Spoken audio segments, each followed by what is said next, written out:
Good evening बच्चों, welcome back. हम लोग इससे पहले वाले वीडियो में सिंपल प्रेजेंट में प्रेजेंट इंडेफिनिट डिस्कस किए थे। मैंने आपको बताया सिंपल प्रेजेंट में तीन तरह के वाक्य आते हैं। पहला स्टेट ऑफ डूइंग, जिसको हम प्रेजेंट इंडेफिनिट कहते हैं, वो हम पढ़ चुके हैं। आज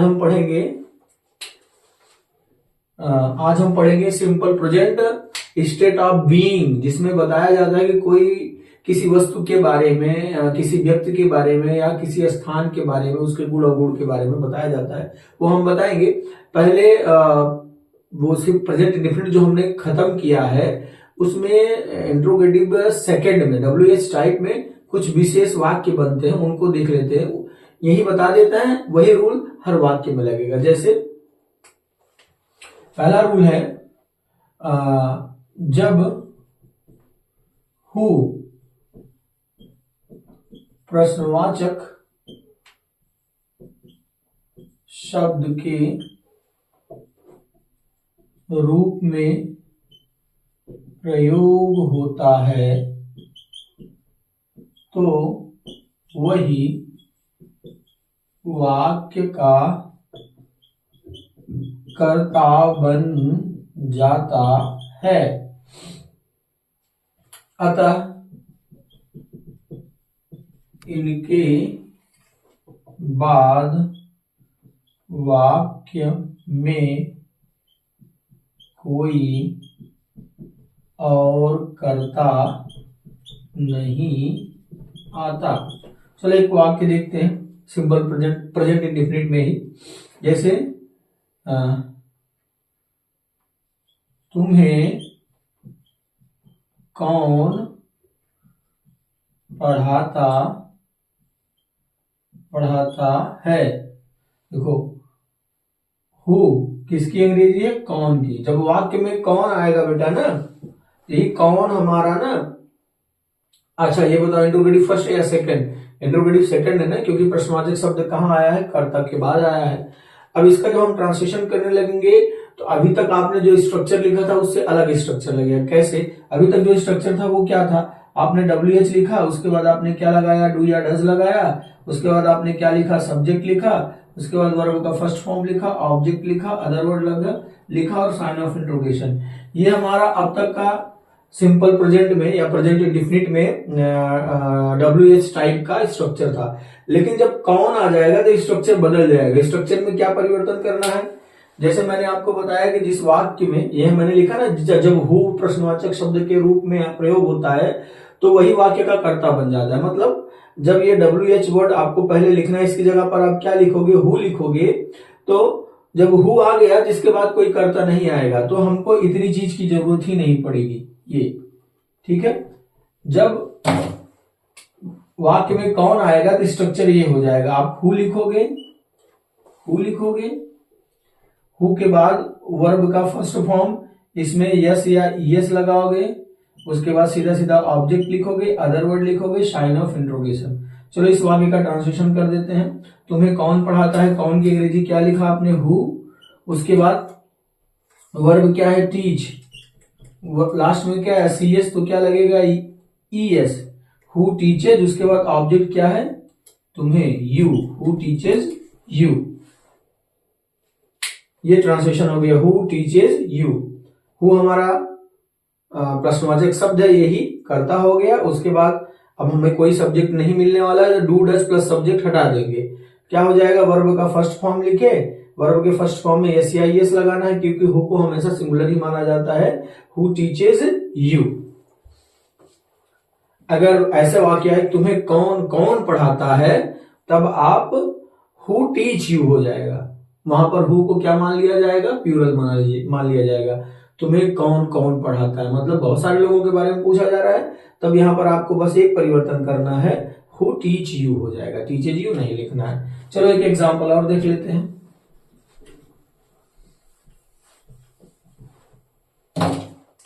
जैसे मैंने एक वाक्य लिखा, बच्चों को कौन खिलाता है।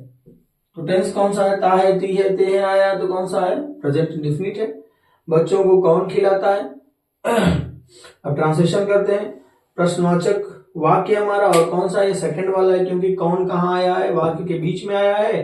कौन की अंग्रेजी क्या होती है, हु। पहले हमने लिख लिया हु, उसके बाद हमको क्या लिखना है, वर्ब का फर्स्ट फॉर्म। खिलाना की अंग्रेजी क्या होती है, फीड। फीड में क्या लगाओगे, एस लगाओगे, हु फीड्स। उसके बाद किसकी बारी आती है, ऑब्जेक्ट की। ऑब्जेक्ट क्या है हमारा, बच्चे। हु फीड्स चिल्ड्रन, ये हो गया हमारा ट्रांसलेशन, हु फीड्स चिल्ड्रन। तो हु वाला समझ में आया ना। हु जब भी वाक्य में प्रश्नवाचक शब्द के रूप में आएगा वही कर्ता बन जाएगा और उसका स्ट्रक्चर ये हो जाएगा। ये सारे टेंस में आप यूज कर सकते हो। ये हु आ जाएगा, उसके बाद सीधा सीधा जिस वाक्य में हेल्पिंग वर्ब लगती है इज एम आर वो आ जाएगी।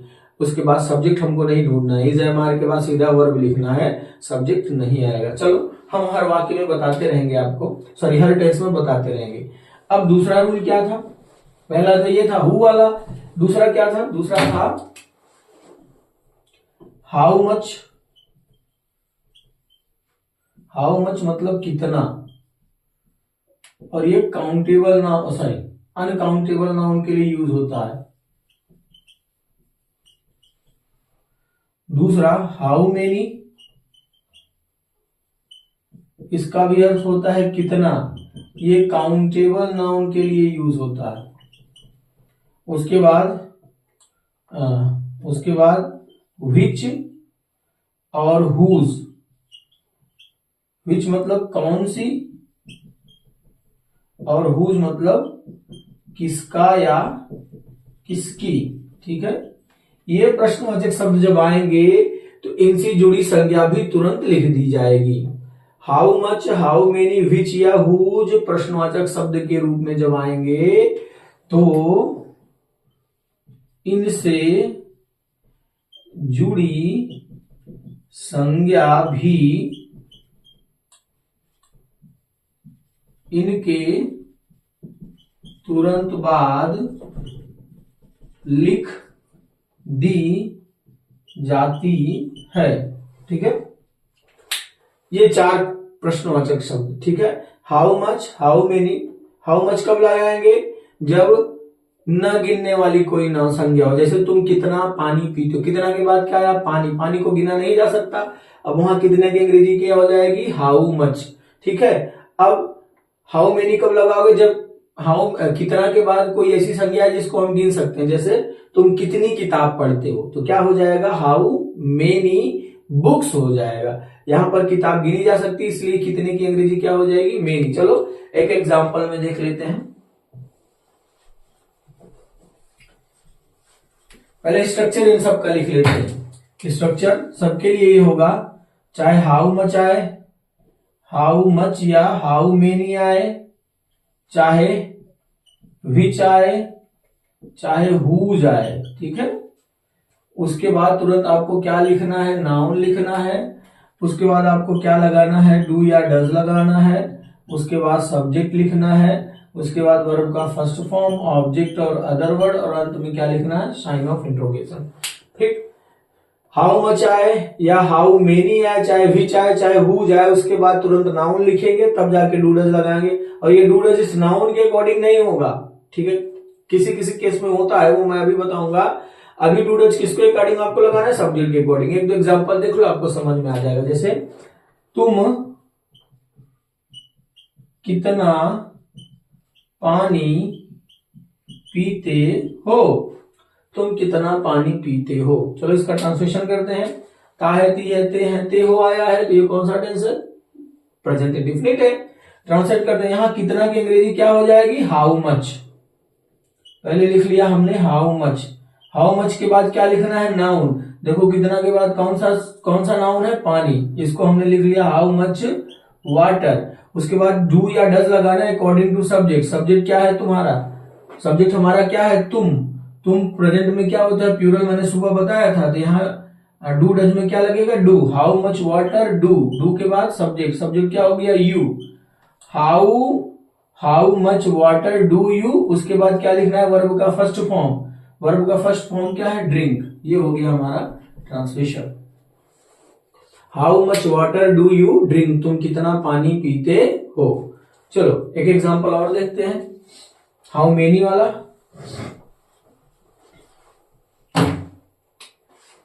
राम कितनी किताबें पढ़ता है। राम कितनी किताबें पढ़ता है। ट्रांसलेट करते हैं तो हाउ मच या हाउ मेनी क्या लगेगा, कितनी के बाद क्या है, किताबें गिनी जा सकती है ना, तो क्या लग जाएगा, हाउ मेनी हो जाएगा, हाउ मेनी। उसके बाद हमको क्या लिखना है, नाउन लिखना है। तो नाउन क्या है, कितनी के बाद क्या आया है, किताबें, हाउ मेनी बुक्स। उसके बाद आपको हाउ मेनी हो गया, उसके बाद हमने नाउन लिख लिया बुक्स। अब क्या लिखना है, डू या does according to subject. Subject क्या है हमारा, राम, राम सिंगुलर है ना, इसके लिए क्या लगेगा, does. How many books does, उसके बाद सब्जेक्ट क्या है हमारा, राम। डज हो गया, सब्जेक्ट हो गया, वर्ब का फर्स्ट फॉर्म, पढ़ने का फर्स्ट फॉर्म क्या होता है, रीड। ये हो गया हमारा translation, how many books does Ram read. चलो एक विच और एक हुज वाला देख लेते हैं।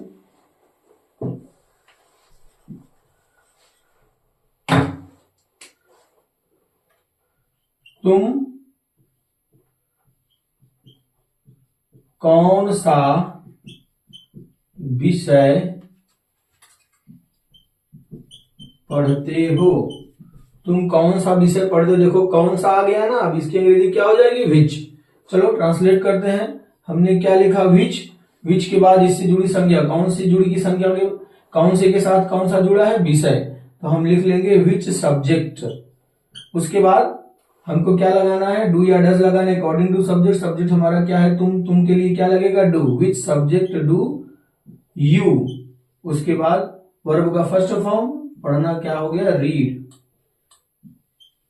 ये हो गया हमारा translation, which subject do you read. एक हुज वाला देख लो, ठीक।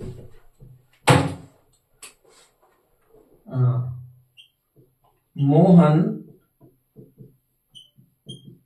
किसका कपड़ा पहनता है। देखो किसका के साथ क्या आ गया, कपड़ा आ गया, ठीक है। मोहन किसका कपड़ा पहनता है, तो लास्ट में ता है ती ये आया, और ये क्या है, प्रश्नवाचक शब्द है। क्यों, क्योंकि प्रश्नवाचक शब्द किसका किसके बाद आया है, इंट्रोगेटिव सेकंड है, क्योंकि ये सब्जेक्ट के बाद प्रश्नवाचक शब्द आया। अगर शुरू में आ जाता तो फर्स्ट होता, मैंने सुबह बताया था आपको, या इससे पहले वाले वीडियो में आप जाके देख सकते हो, ठीक है। मोहन किसका कपड़ा पहनते, चलो इसका ट्रांसलेशन करते हैं। किसका की अंग्रेजी क्या हो जाएगी, हुज।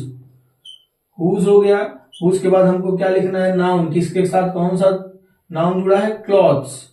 Whose clothes. उसके बाद डू या डज में क्या लगेगा, डज, क्योंकि हमारा सब्जेक्ट क्या है, मोहन। मोहन क्या है, सिंगुलर, तो क्या लग जाएगा, हुज क्लॉथ डज मोहन।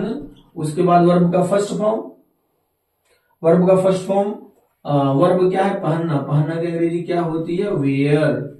ये हो गया, whose clothes does Mohan wear. इसका कपड़ा मोहन पहनता, अच्छा क्लॉथ है, whose cloth does Mohan wear. तो ऐसे हमको ट्रांसलेशन करना है, हाउ मच मेनी विच या हुज का। चलो मैं एक लास्ट वाक्य आपको बता देता हूं। कभी कभी हाउ मच या हाउ मेनी वाले वाक्य में अलग से सब्जेक्ट नहीं आता, यही नाउन ही हमारा सब्जेक्ट बन जाता है। जैसे मैंने लिखा, इस कक्षा में कितने छात्र बैठते हैं। देखो इस कक्षा में कितने छात्र बैठे, देखो कितना आया प्रश्नवाचक शब्द, छात्र बैठते हैं। अब इसका ट्रांसलेशन करते हैं, तो कितने के बाद क्या है, छात्र गिने जा सकते हैं, तो क्या लगेगा, हाउ मेनी। हमने लगा दिया हाउ मेनी। उसके बाद नाउन क्या है, कितने के साथ क्या जुड़ा है, छात्र, तो नाउन लिख दिया हमने स्टूडेंट्स, ठीक। How many students. अब हमको क्या लगाना है, डू या डज अकॉर्डिंग टू सब्जेक्ट। देखो अब कितने छात्र के अलावा और कोई सब्जेक्ट नहीं हमारे पास, तो ये बेटा कभी कभी होता है, उसके लिए भी देख लो कैसे ट्रांसलेशन करोगे। इसी को हम सब्जेक्ट मान लेते हैं, ठीक है, इसी को सब्जेक्ट मान लेते हैं, स्टूडेंट्स को, जो ये नाउन है। अब इसी के अकॉर्डिंग, अब डू डज नहीं लगाना, सीधा सीधा हम क्या आ जाएंगे, वर्ब पे आ जाएंगे, इतना हमारा कट जाएगा।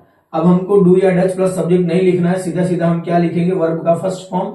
अगर ये सब्जेक्ट सिंगुलर होता तो हम वर्ब में यस या यस लगा देते, अभी ये प्लूरल है तो हम क्या लिखेंगे, सीधा वर्ब का फर्स्ट फॉर्म लिखेंगे। तो यहाँ वर्ब क्या है, बैठना। हाउ मेनी स्टूडेंट सिट, अब ऑब्जेक्ट है नहीं, क्या बैठते हैं या किसे बैठते हैं, इसका उत्तर तो हमारे पास है नहीं। अदर वर्ड में क्या हो जाएगा, इस कक्षा में, क्या हो जाएगा, इन दिस क्लास। ये हो गया हमारा translation. How many student sit in this class. ये कभी कभी होता है, मैक्सिमम टाइम आपको सब्जेक्ट जरूर मिलेगा, लेकिन कभी कभी यही जो नाउन आता है, how much, how many, whose या हुज, विच या हुज के बाद वही सब्जेक्ट बन जाता है। तो हमको उसी के अनुसार वर्ब यूज कर लेना है, बस आसान काम करना है। अगर सब्जेक्ट सिंगुलर है तो वर्ब का फर्स्ट फॉर्म यूज करें, सॉरी प्लूरल है तो वर्ब का फर्स्ट फॉर्म यूज करेंगे। अगर सिंगुलर है तो क्या करेंगे, वर्ब में एस या एस लगा देंगे। चलो, ये तो हमारा एक्सेप्शन था। अब हम बेटा सिंपल प्रेजेंट का सेकेंड पार्ट शुरू करेंगे, बहुत छोटा सा, जल्दी से हम खत्म करेंगे। Simple present, simple present state of being, ठीक है, इसको स्टेट ऑफ बीइंग कहते हैं। इसकी पहचान कैसे करोगे, लिख लो, इसकी पहचान क्या है। ऐसे वाक्यों में कोई वर्ब नहीं आती है, केवल है, हूं, हो, ही वर्ब का काम करते हैं। ऐसे वाक्यों में कोई क्रिया नहीं आएगी, ठीक है। वाक्य के अंत में है, हूं, हो, ही है, हूं, हो लगे रहते हैं और यही क्या करते हैं, वर्ब का काम करते हैं। जैसे मैं एक वाक्य लिखूं तो अच्छे से समझा पाऊंगा। जैसे मैंने लिखा, वह एक डॉक्टर है, ठीक है। मैं आपसे पूछूं कौन सा टेंस है, तो आप इसको अगर मैं केवल प्रेजेंट इंडेफिनिट पढ़ा के निकल जाता तो मैं आपसे पूछूं कि कौन सा टेंस है, तो आप बता पाते, क्योंकि देखो ता है, ती है, ते है, तो आया ही नहीं, ठीक। आप कैसे बता पाते। तो ये प्रेजेंट इंडेफिनिट है, ये क्या है, सिंपल प्रेजेंट है। ये वाक्य सिंपल प्रेजेंट में आता है। ये स्टेट ऑफ बीइंग, बीइंग मतलब होता है होना, ये किसी के होने, किसी में कोई गुण होना या कोई व्यक्ति क्या है, ये वाक्य ऐसा बताएगा। जैसे वह एक डॉक्टर, चलो देखते हैं, इसमें वर्ब है, वह क्या है, प्रोनाउन, एक क्या है, आर्टिकल, डॉक्टर क्या है, नाउन। यही है जो बचा, यही आप इसी को वर्ब मान लो, या इसी को वर्ब, यही वर्ब का काम करता है, ठीक है। तो ऐसे वाक्यों में कोई वर्ब नहीं आती, जो वाक्य के अंत में है, हूं, हो ही आता है, वही हमारा वर्ब का काम करता है।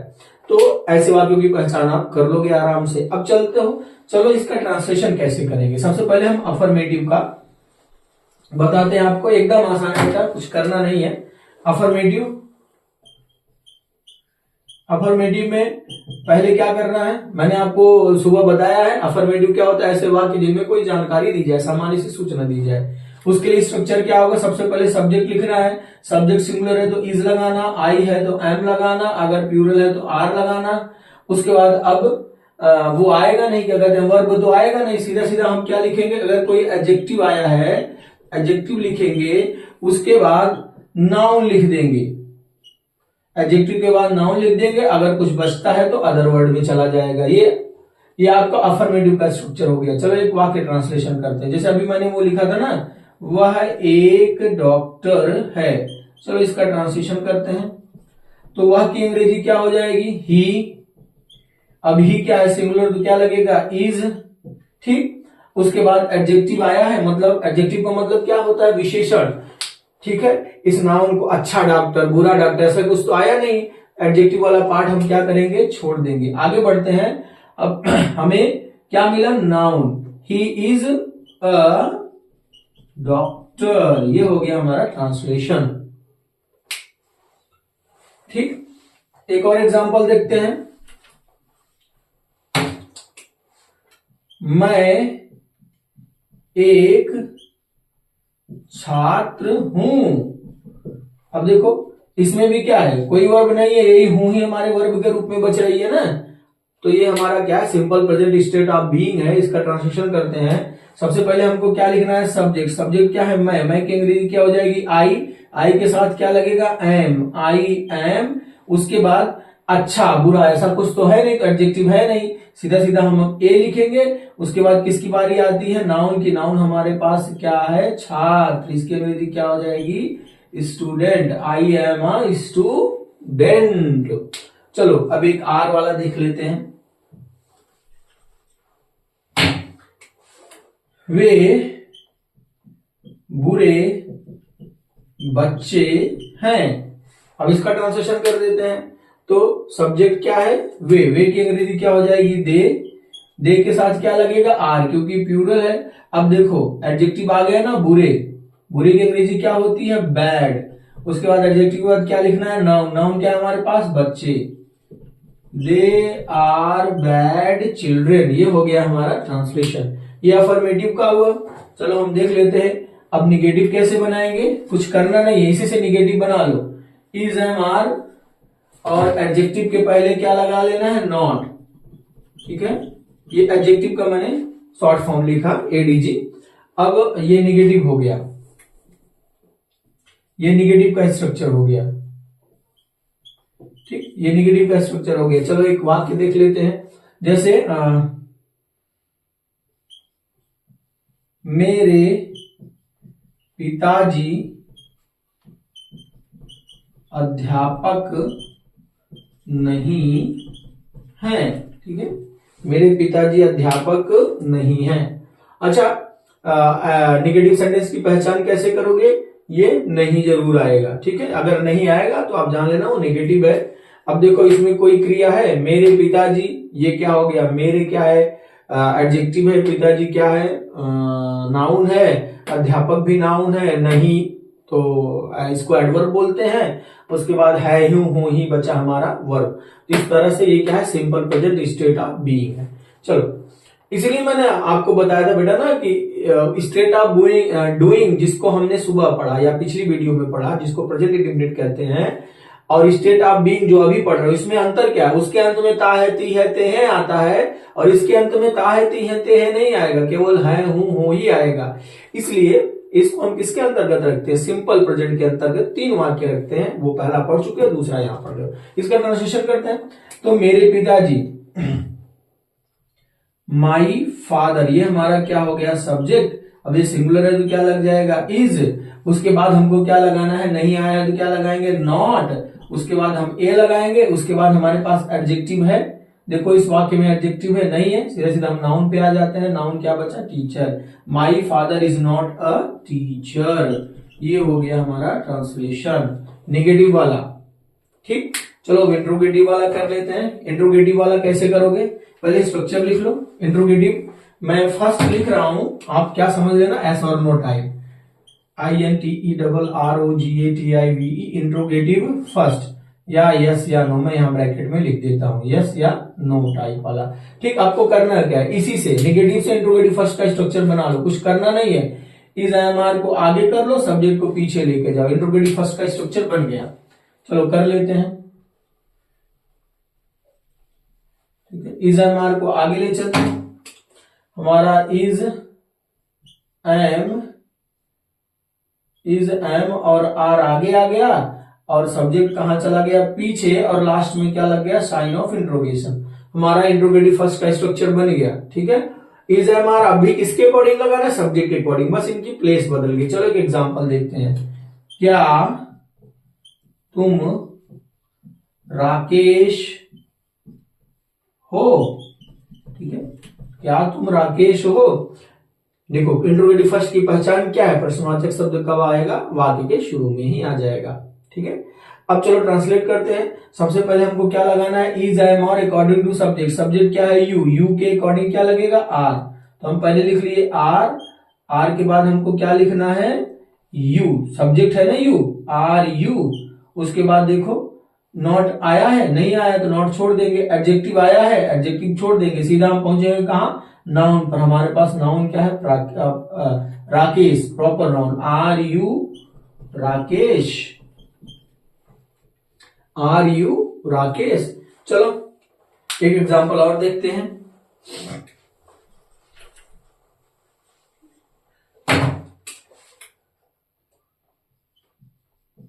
क्या मैं अपराधी हूं। सपोज दैट ये वाक्य आपको ट्रांसलेशन के लिए मिल जाए तो सीधी सी बात है, कौन सा टेंस है, simple present state of being, इसको ट्रांसलेट कर देते हैं। इंट्रोगेटिव फर्स्ट है ना, क्योंकि क्या शब्द पहले आया है, तो इज एम आर में से हमको क्या लगाना है, एम, क्योंकि हमारा सब्जेक्ट क्या है, आई। सबसे पहले हम क्या लिखेंगे, एम, उसके बाद हम सब्जेक्ट क्या लिखेंगे, आई, उसके बाद नॉट कहीं आया है, नहीं आया है, उसके बाद एडजेक्टिव कहीं आया है, नहीं आया है। अब सीधे सीधा नाउन पे आते हैं। नाउन हमारे पास क्या है, क्रिमिनल, एम आई क्रिमिनल, ये हो गया हमारा translation, am I a criminal. ये हो गया इंट्रोगेटिव फर्स्ट वाला। अब इंट्रोगेटिव सेकंड देख लेते हैं, इसी से इंट्रोगेटिव सेकंड भी बना लो यार, मैंने बताया था ना इससे पहले वाली वीडियो में, फिर से बना के बता दे रहा हूं, ठीक है, फिर से बना के बता दे रहा हूं, आप याद कर लो, ठीक, कुछ करना नहीं है। इंट्रोगेटिव सेकंड कुछ करना नहीं, इसी के पहले क्या लगा लो, WH लगा लो, बस हमारा क्या बन गया, इंट्रोगेटिव फर्स्ट का पूरा स्ट्रक्चर वही रहेगा, बस उसी के पहले क्या लगा लो, WH, ये क्या बन गया, इंट्रोगेटिव सेकंड। चलो ट्रांसलेशन करते हैं। वह क्या है, वह क्या है। अब देखो क्या शब्द कहां आया, वाक्य के बीच में चला गया, तो ये क्या बन गया, इंट्रोगेटिव सेकंड बन गया। सबसे पहले हमको क्या लिखना होगा, WH। WH मतलब क्या हो गया, इस प्रश्नवाचक शब्द की अंग्रेजी, क्या की अंग्रेजी क्या होती है, व्हाट। व्हाट के बाद हमको क्या लिखना है, is am are according to subject, वह, यहाँ वह कोई लड़का नहीं है, कोई वस्तु है, तो हम दैट लगाएंगे, और दैट हमेशा क्या होता है, सिंगुलर, तो हम क्या लगाएंगे, सिंगुलर के साथ क्या लगता है, इज, तो क्या हो जाएगा, WH हो गया व्हाट, उसके बाद हम क्या लगाएंगे, इज के बाद सब्जेक्ट हमारा क्या है, दैट, व्हाट इज दैट, ये हो गया हमारा ट्रांसलेशन, वह क्या है। दूसरा देखते हैं,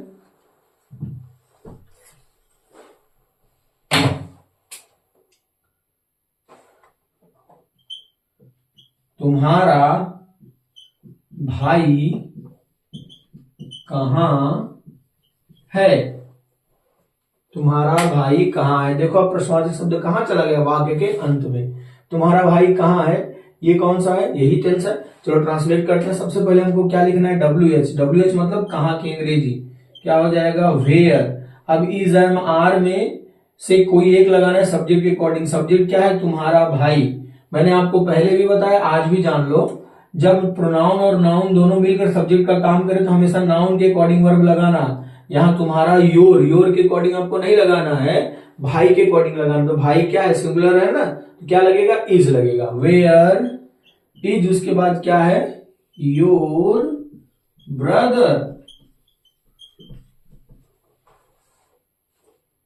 ठीक, ये हो गया हमारा ट्रांसलेशन। हाँ, मैं एक चीज और बता दूं, यहां पर हु वाले वाक्य में इससे पहले वाला, केवल इसी वाक्य में इससे पहले वाला नियम नहीं लगता है। मतलब हु ऐसे वाक्यों में जब कौन आएगा ना, तो उसके साथ सब्जेक्ट आएगा, केवल इसी simple present state of being में। मैं एक एग्जांपल दूं तो अच्छे से समझा पाऊंगा।